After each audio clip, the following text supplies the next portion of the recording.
여러분 안녕히 주무셨습니까? 참 좋은 아침입니다. 우리 2016년 10월 17일 월요일 말씀으로 드리는 오늘의 번제 함께 합니다. 열왕기하 14장 23절에서 29절까지 말씀으로 같이 합니다.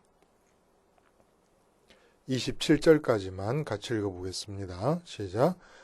유다의 왕 요아스의 아들 아마샤 제15년에 이스라엘의 왕 요아스의 아들 여로보암이 사마리아에서 왕이 되어 41년간 다스렸으며 여호와 보시기에 악을 행하여 이스라엘에게 범죄하게 한 느밧의 아들 여로보암의 모든 죄에서 떠나지 아니하였더라.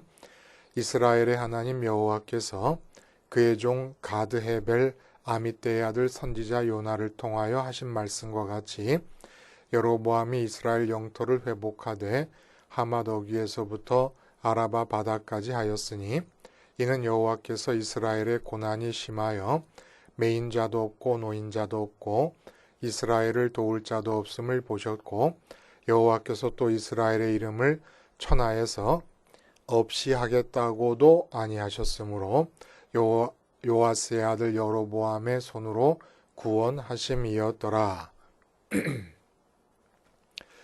오늘 우리가 함께 읽은 말씀 중심으로 사형수들의 마지막 식사라는 제목의 하나님 말씀 증거합니다. 미국에서는 그 사형이 제도화되어 있는 주에서 형을 집행하게 되는 당일 아침만큼만은 그 사형수들 자신이 원하는 메뉴를 식사로 제공해 주었다고 합니다. 아마 이 마지막 가는 길이니까 음식이나마 그동안 감옥살이 하느라고 먹고 싶었지만 먹을 수 없었던 그런 음식들이 있지 않았겠습니까? 사람이 이 음식에 대한, 먹고 싶은 음식에 대한 열망이 강렬한 거예요. 그러니까 이제 막 간절히 원하던 것으로 배불리 먹고 이제 이 세상을 떠나라라는 그런 의미로 이제 이렇게 아침 식사를 제공하겠지요. 그래서 예를 한번 들어보면 우리가 알 수가 없는데 마침 그 뉴질랜드 출신의 사진 작가가 헨리 하그리브즈 이 붙어 있는 이름이에요. 라는 이 작가가 있는데 사진집을 냈습니다. No Second라고 하는 사진집을 냈는데 이 사진 속에서 미국 사형수들이 마지막 아침 식사로 먹는 다양한 이제 사진들이 나와 있는 거예요. 직접 볼 수는 없죠. 근데 이제 그 기록들을 다 리서치하고 해서 그 사형수들이 먹었던 음식을 재현을 한 겁니다. 예를 한번 들어보면 여성을 무려 35명이 넘게, 그러니까 발견된 시체가 35명이지 훨씬 더 넘게 죽인 희대의 연쇄살인마 테드 번디라고 하는 사형수는 플로리다에서 43세에 사형을 당했는데 전기의자로 이제 죽었어요. 근데 이 사람이 먹은 게 뭐냐면은 사진에 보니까 엄청 제 손바닥 한 1.5배만 할까요? 손바닥이 이렇게 큰데 그런 스테이크하고 달걀 후라이 3개하고 또 토스트, 뭐 브라운 토스트하고 감자 중에 그 해시 브라운이라는 거 있지 않습니까? 그거 2개, 뭐 주스에 우유에 등등 이런 것을 먹고 이제 죽었어요. 아침 식사, 마지막 식사로. 또 그 49세의 로니 리 가드너라고 하는 사람은 이 절도 살인의 죄를 진 사람인데 총살형을 당했습니다. 근데 이 사람이 이제 유타주에서 사형을 당했는데 이 사람은 또 두꺼운 스테이크에다가 바닷가재 그리고 뭐 파이, 바닐라 아이스크림 그리고 나서 반지의 제왕을 감상하고 죽었습니다. 이거 참 웃어야 될지 울어야 될지. 이 또 뭐 어떤 사람은 뭐 바닷가재에다가 프라이드 새우에다가 또 조개에다가 뭐 마늘빵 이런 것들. 그리고 심지어는 어떤 얘기까지 가능하냐 하면은 이 33명의 소년을 살해한 존 앤 게이시는 자기가 치킨 체인점을 세 곳을 운영하고 있었거든요. 그래서 마지막으로 치킨을 또 주문하기도 하고, 또 무죄를 끝까지 주장했던 사형수는 이 최후의 식사를 거부하기까지도 했습니다. 이게 참 의미가 좀 있잖아요. 그렇죠, 여러분? 그 극악무도한 죄인들, 35명의 여성을 죽인 자가 다시 삶의 현장으로 풀려 나온다 그러면 우리 모두가 다 화가 날 거예요. 분노하게 됩니다. 근데 일단 이쪽은 정리가 됐어요. 삶으로 돌아오지는 않아요. 그래서 죽음을 향해 가기로 결정이 됐고, 오늘이 그 죽음으로 떠나는 때가 된 겁니다. 이럴 때는 이쪽으로 돌아오지 않기 때문에 분노는 없어요.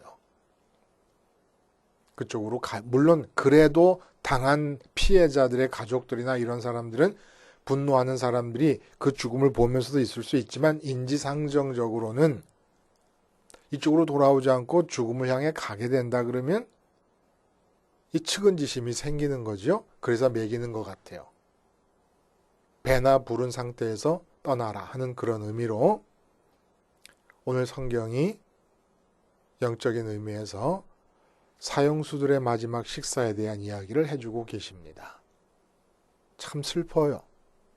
선민에게 일어난 일인데 이렇게 슬플 수가 없습니다. 그래서 오늘 본문이 참 해석하기도 어려워요. 근데 한번 차분히 들여다보면 이게 진짜 하나님께서 준비해 주신 사형수들의 마지막 식사구나라는 것을 우리가 어렵지 않게 포착할 수가 있습니다.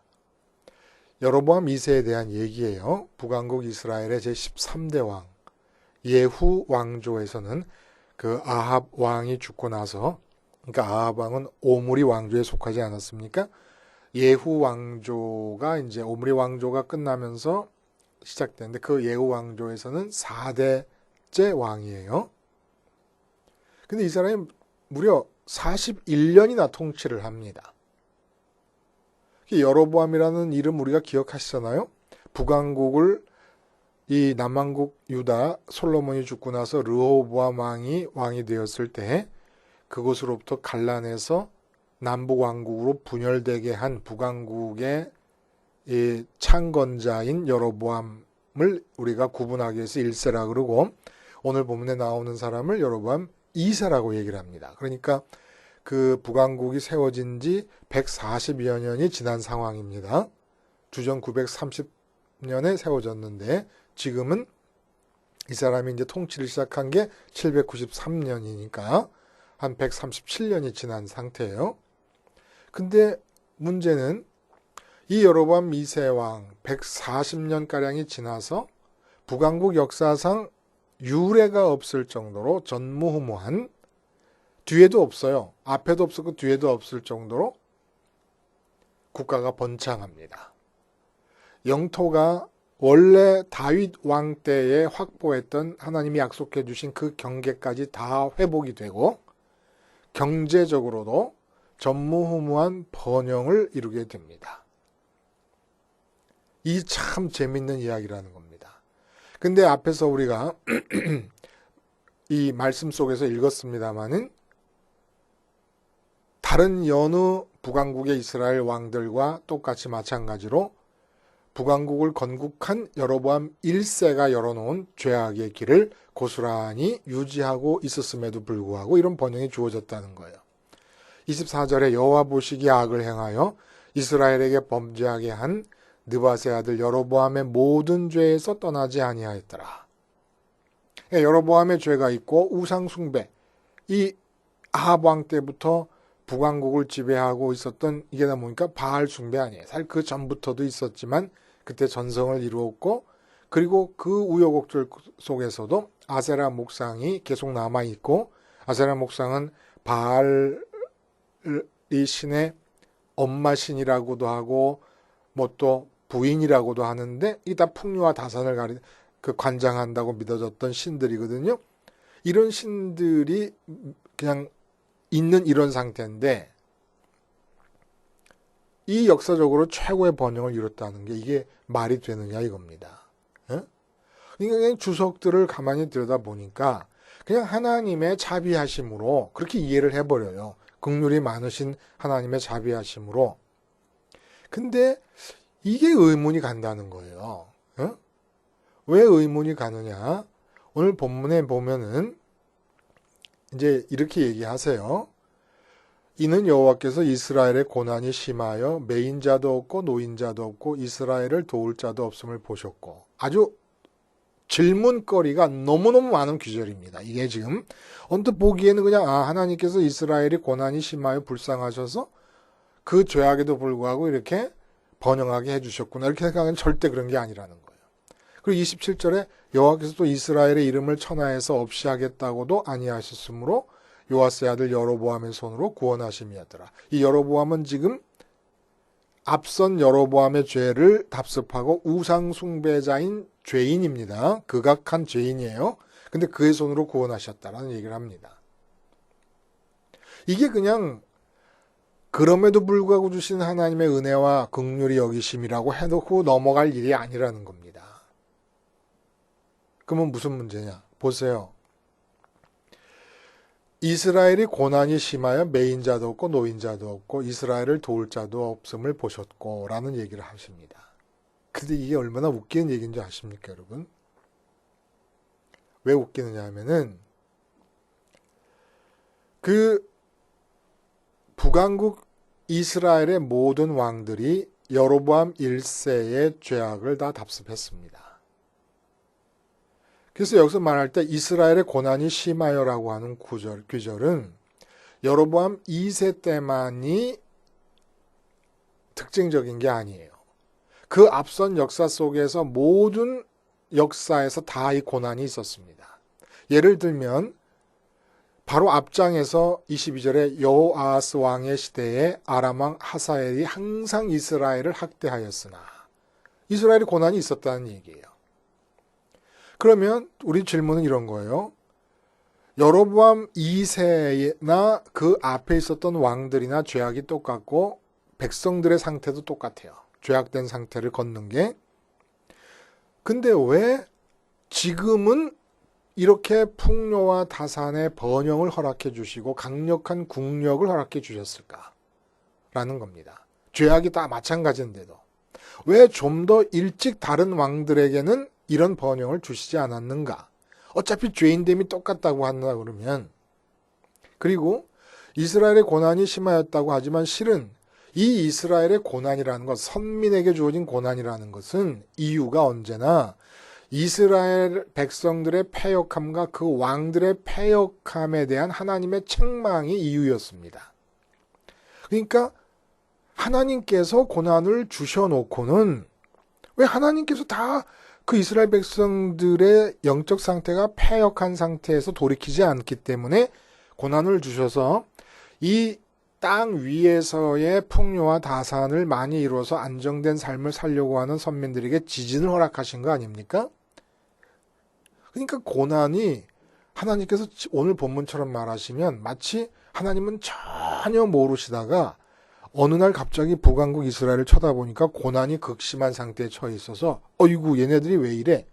빨리 구해야 되겠구나. 이런 것처럼 얘기를 하시는데 실제로 이스라엘에 고난이 주어진 건 다 하나님이 주신 거라는 겁니다. 그리고 또 도울 자가 없다고 하시지만 본래 이스라엘은 선민의 나라로서 하나님만이 유일한 도우심이십니다. 그리고 이스라엘이 우선적으로 어려움에 처했을 때 하나님을 찾는 대신에 다른 도울 자를 찾거나 구하는 것을 하나님이 제일 싫어하시는 분이십니다.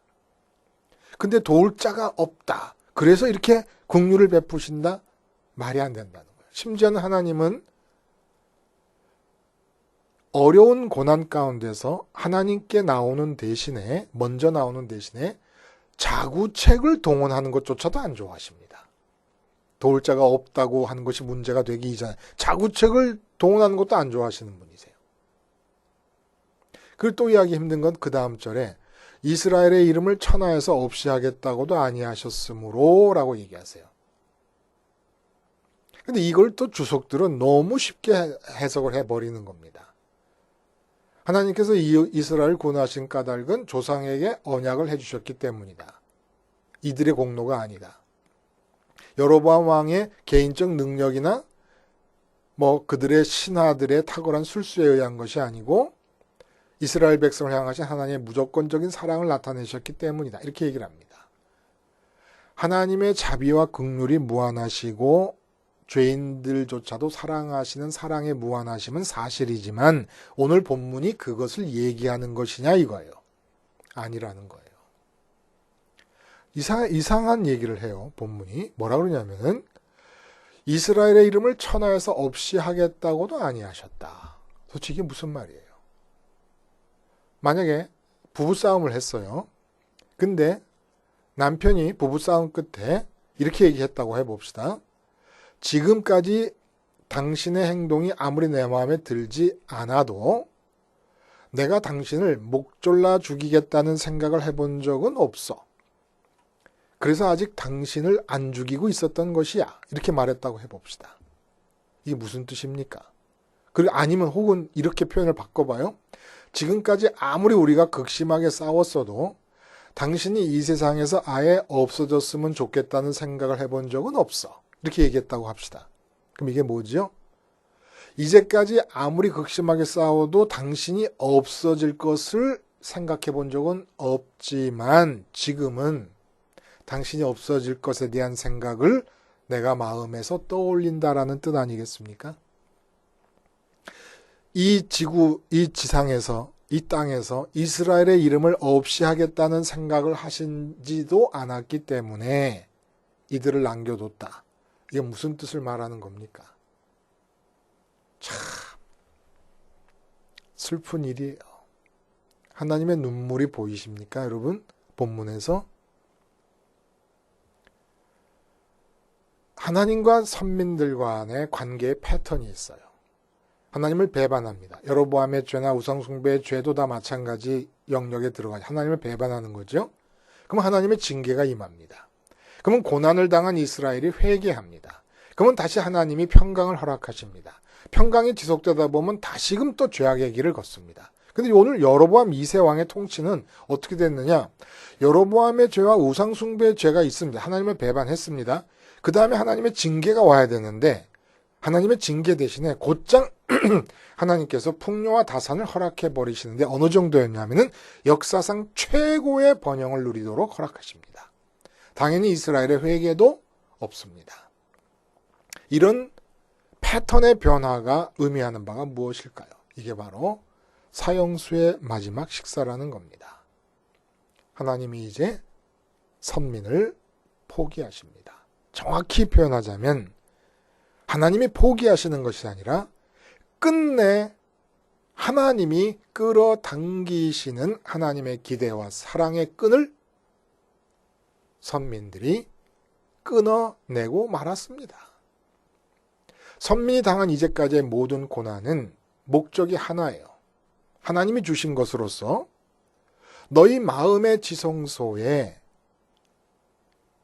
기쁨과 만족을 줄 것이라고 믿어지는 대상이 들어와 있어야 되는 마음의 지성소에 왜 이 세상에 돈이 들어와 있고 왜 이 세상에서 이루어질 부흥이 들어와 있고 왜 이 세상에서 너희 가족이 들어오고 남편과 아내 자녀가 들어와 있느냐 왜 이 세상에서 형통이 들어와 있고 건강 장수가 들어와 있느냐라는 겁니다. 너희 마음의 지성소에는 만족과 기쁨을 줄 수 있다고 믿어지는 대상이 들어와야 될 바로 그 자리에는 내가 들어와야 되는 것이 아니냐라고 하는 것을 기대하시고 그렇게 함으로써 선민 한 사람 한 사람과 하나님이 사랑으로 하나로 연합하시기 위해서 이제까지의 고난을 주신 겁니다. 근데 하나님의 기대의 끈을 끊어버립니다. 선민이. 더 이상 하나님으로서는 이들에게서 그들의 마음속에 풍요와 다산, 부자 되는 것과 부흥하는 것 대신에 당신 자신을 모셔드릴 것을 기대할 수가 없게 되어버렸습니다. 그걸 기대하실 때에 고난을 주셨었어요. 고난 속에서 괴로워하는 것을 하나님이 마음 아파하십니다. 선민들이 고난 속에서 괴로워하는 것을 침략을 받고 가난하고 가뭄이 들어서 기근이 임하고 이런 것들을 하나님이 다 즐거워하시면서 하신 적이 없는, 괴로워하세요. 그래도 그 괴로움을 참고 그들에게, 선민들에게 그 고난을 허락하셨던 이유는 단 하나. 마음의 지성소에 나를 모셔드려라. 하나님을 담아라. 라는 거였는데 도저히 이제 그런 기대가 될 수 없을 정도까지 끊어내고 뛰쳐나가 버립니다. 이제 이런 기대가 일단락 되어서 정리된 상태에서 하나님께서 이스라엘을 바라볼 때 이스라엘이 고난 속에서 괴로워하는 것을 하나님이 즐기시는 분은 아니십니다. 돌아올 기대를 갖고 있을 때는 고난을 하나님도 참고 그들이 고난당하는 것이 괴롭지만 고난을 주셨으되 이제 그런 기대를 할 수 없는 상황까지 그들이 뛰쳐나가버린 상태에서는 그들에게 주어진 고난 속에서 그들이 괴로워하는 것 자체를 하나님이 보고 계실 수는 없잖아요. 그래서 주십니다. 내가 이토록 140여 년간을 끊임없이 너희 마음의 지성소에 나를 담으라고 고난을 줬는데도 너희가 뛰쳐나가 버렸으니 그렇게 좋아하는 돈, 그렇게 좋아하는 부흥, 그렇게 좋아하는 이 세상의 형통 마음대로 누려라. 마음대로 누려라.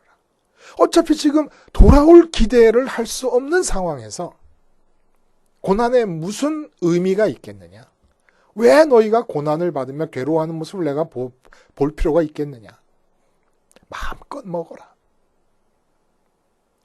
여로보암 2세가 41년 동안 통치한 뒤에 어떤 일이 있었는 줄 아십니까? 30년 동안 6번의 왕이 바뀝니다. 어떤 왕은 한 달, 어떤 왕은 6개월 통치를 합니다. 바뀌다가 30년 뒤에 북왕국 이스라엘은 이 지구에서 완전히 자취를 감춰버리고 맙니다. 바로 30년 전에 최고의 번영, 만석군이 망해도 3년 간다는 말이 있는데 이스라엘 역사상 최고의 번영을 이루었던 여로보암 2세의 통치가 끝나자마자 불과 30년이 지나서 북왕국은 지구상에서 자취를 감춰버립니다. 여로보암 2세 때의 번영. 이게 뭐예요, 여러분? 이제 삶의 자리로 돌아올 필요가 없고 죽음을 향해서만, 멸망을 향해서만 가도록 결정된 사형수들에게 사형 집행 당일 아침에 그들이 감옥 생활하면서 먹고 싶었던, 간절히 원하는 풍성한 맛있는 음식들을 제공해주는 사형수의 마지막 식사, 이것이 오늘 성경의 주제라는 겁니다. 느닷없이 내가 이 땅에서 그렇게 강렬히 원하는 돈벌이가 되고 건강이 회복되고 자녀가 형통되고 만사가 승승장구하듯이 이루어져 나갑니까? 그러면 하나님께서 혹시 나를 사형수로 지정하신 것은 아닌가 돌아볼 필요가 있습니다. 하나님께서 사형수로 지정하는 그런 상황이 어떻게 우리에게 주어집니까? 십자가를 생활하지 않을 때, 십자가를 생활화하지 않으면 우리 마음의 지성소는 이 세상의 가치들에 의해서 정복되고 맙니다. 십자가를 생활하지 않으면 교회 와서 어떤 행사와 어떤 종류의 예배를 날마다 드려도 결코 마음의 지성소에 들어와 자리 잡고 있는 세상 것이 떨어져 나가는 법이 없습니다.